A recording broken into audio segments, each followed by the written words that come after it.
राहुल के साथ प्रियंका गांधी भी लड़ेंगी यूपी से चुनाव। पार्टी नेताओं की बैठक में हो गया ऐलान। राहुल गांधी अमेठी और प्रियंका गांधी के वाराणसी या फूलपुर से चुनाव लड़ने की तैयारी।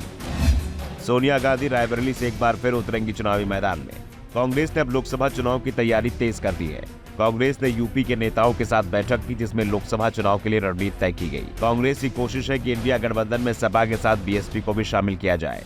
अगर सपा, बसपा और कांग्रेस मिलकर चुनाव लड़ेंगे तो यूपी में इंडिया गठबंधन को जबरदस्त सफलता मिलेगी और बीजेपी का जो विजय रथ है वो थम जाएगा। यूपी में अगर बीजेपी को चुनाव हरा दिया गया तो बीजेपी आसानी से सत्ता से बाहर हो जाएगी। इस समय कांग्रेस ने अपनी यूपी में पूरी ताकत लगा रखी है। कांग्रेस नेताओं के साथ हुई बैठक में यह भी साफ हो गया कि राहुल, सोनिया और प्रियंका तीनों ही लोकसभा चुनाव लड़ेंगे और तीनों यूपी से ही लड़ेंगे।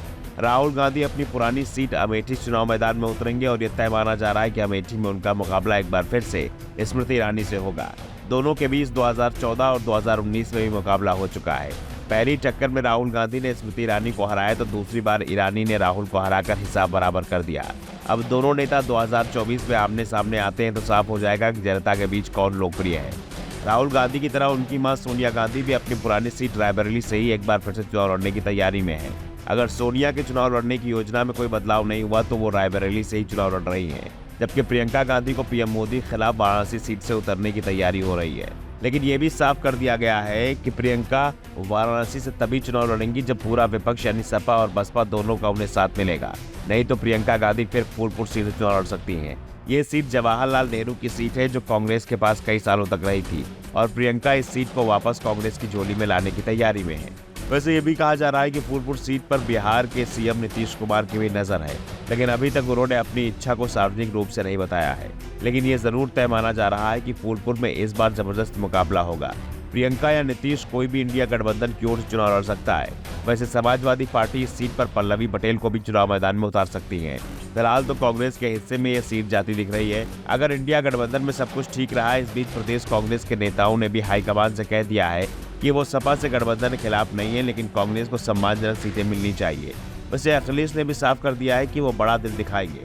यूपी कांग्रेस के साथ हुई बैठक में पार्टी के अध्यक्ष मल्लिकार्जुन खड़गे, केसी वेणुगोपाल, राहुल गांधी और प्रियंका गांधी मौजूद रही। बैठक के बाद खड़गे ने कहा, उत्तर प्रदेश में संगठन और पार्टी की मजबूती के लिए आज उत्तर प्रदेश के वरिष्ठ नेताओं के साथ महत्वपूर्ण बैठक हुई। आने वाले लोकसभा के चुनाव में हमें गरीबों, किसानों, महिलाओं और युवाओं की आवाज को उत्तर प्रदेश से घर घर तक पहुंचाना है।